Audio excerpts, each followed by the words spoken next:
Good morning, students. Today we will start our new chapter, Colonialism and the City, the story of an imperial capital. Here are contents. What happened to cities under colonial rule? How many Delhis before New Delhi? The making of New Delhi, demolishing a past, planning a new capital, life in the time of partition inside the old city, the decline of Havelis, the municipality began to plan. So I will give you introduction of the chapter. So here is introduction. These are the main point we will discuss in this chapter. First point is deurbanization took place as a result of British economic policy. Second, in the late 18th century, the presidency cities were developed by the British. That was Bombay, Madras and Calcutta. The old manufacturing town of India such as Dhaka, Murshidabad, Surat etc. lost their glory. Delhi became the hub of political activities. The British developed infrastructure in the towns and provided them with municipal and police and administration also.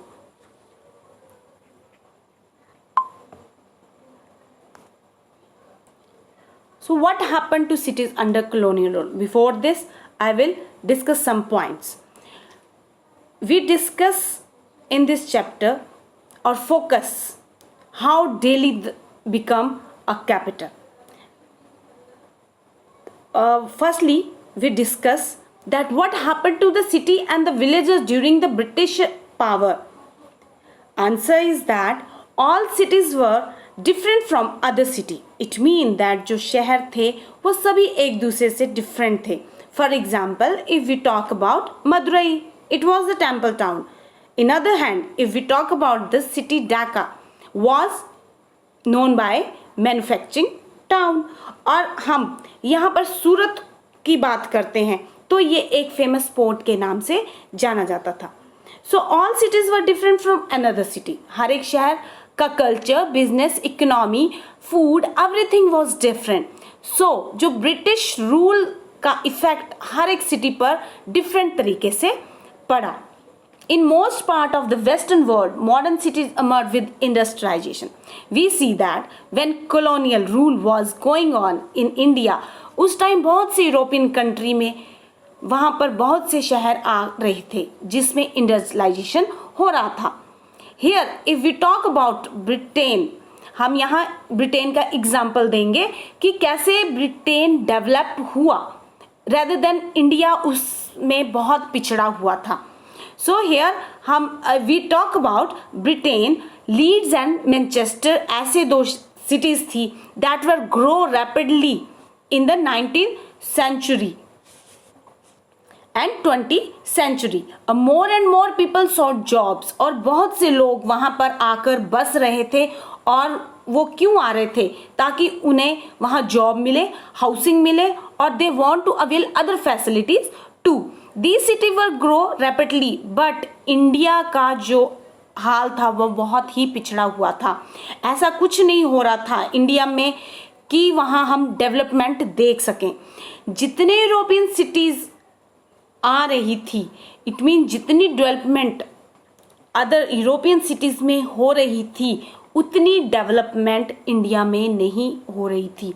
Now we see that what effect upon Indian cities by the British power. British power का India पर, colonialism का India पर क्या असर हुआ.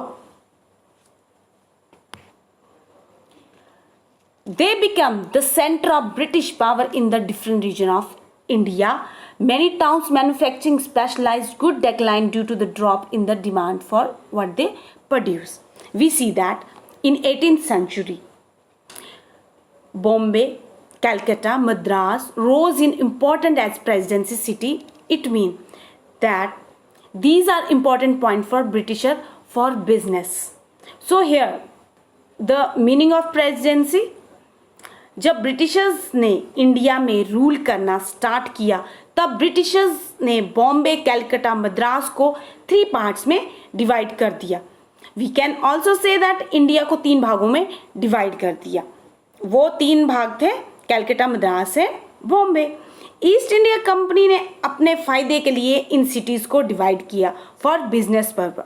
Why this cities are important because Britishers were very powerful in the 18th century. But in other hand, India को कुछ cities जो थी वो बिल्कुल भी ग्रो नहीं हो रही थी. So old trading center and parts could not survive when the flow of trade moved to new center. इसका मतलब है क्योंकि जो शहर जो भी सामान बनाते थे उनकी डिमांड बहुत कम होने लगी थी, जिसका कारण था ब्रिटिश रूल. इसी कारण ट्रेडिंग सेंटर एंड पोर्ट भी सरवाइव नहीं कर सके क्योंकि जो ट्रेड वो अब न्यू सेंटर्स में जा चुके थे, बॉम्बे, मद्रास एंड कलकत्ता में. जो पुराने रीजनल सेंटर्स थे वो कम हो गए. इसका कारण था local ruler were defeated by the Britishers. So जिसके कारण डीअर्बनाइजेशन होने लगा. Now I want to explain here the word deurbanization. Urbanization means when one city grow rapidly and many people come. वहाँ पर लोग जो है आकर अपने फ्यूचर बेटर फ्यूचर को बनाने की कोशिश करते हैं. डीअर्बनाइजेशन इंडिया में क्यों हुआ? डीअर्बनाइजेशन का मतलब है जब कुछ सिटीज थी जो कुछ जहाँ जो काम होता था, जो भी डिमांड्स थी उस वर्क की वहाँ पर कम होने लग गई. अब कुछ शहर जो इंडिया के थे वो बिल्कुल ही डिक्लाइन होने लगे या उनकी वैल्यू कम होने लगी. तो कुछ लोगों ने या बहुत सारे लोगों ने उन एरियाज़ को छोड़कर दूसरे एरियाज़ में शिफ्ट होने की ठान ली, जिसके कारण कुछ एरियाज़ में डीअर्बनाइजेशन होने शुरू हो गई.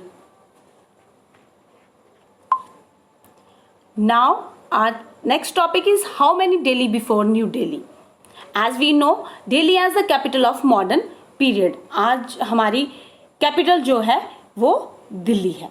It has been a capital for more than 1,000 years, although with some gaps. Now we will discuss about Delhi. So in 1912 में दिल्ली को इंडिया का कैपिटल बनाया गया था. As we know that New Delhi is capital of modern India. Delhi पिछले 1000 साल से capital रही है.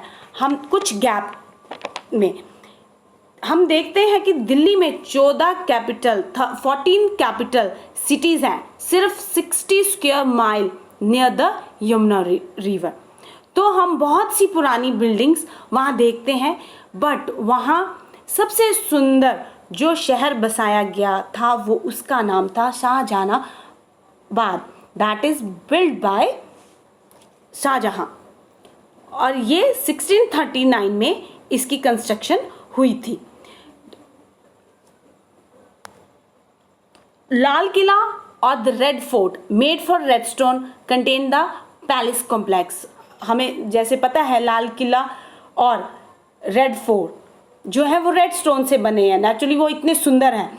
To its west lay the world city with 14 gates. Shahjahanabad में 14 गेट्स के साथ इतना बड़ा शहर बसाया गया था जिसके 14 गेट थे. The main street of Chandni Chowk and Faiz Bazaar were broad enough for royal procession to pass. A canal ran down the centre of Chandni Chowk. वहाँ एक चांदनी चौक के बीच कैनाल गुजरती थी जो इतनी सुंदर लगती थी, इस शहर को और ज़्यादा सुंदर बनाती थी. Set amidst densely packed mohallas and several dozen bazaars, the Jama Masjid was among the largest and grandest mosque in India. So हमने देखा वहाँ दिल्ली में हम देखते हैं कितने मोहल्लेज और डजन्स कितने ज़्यादा बाजार्स हैं, और जामा मस्जिद उनमें से एक लार्जेस्ट मॉस्क्यू इन इंडिया जानी जाती है. So Delhi during Shah Jahan time was also important centre of Sufi culture. वहाँ पर लोग सूफी कल्चर को बहुत ज़्यादा पसंद करते थे. It had several dargah, khanqahs and Eidgah. So what is dargah? The tomb of a Sufi sant. Khanqahs a Sufi laws जहाँ पर लोग और ट्रैवलर आकर रहते हैं और स्पिरिचुअल मैटर डिस्कस करते हैं. And Idgah an open prayer place of Muslim primarily meant for Eid prayer.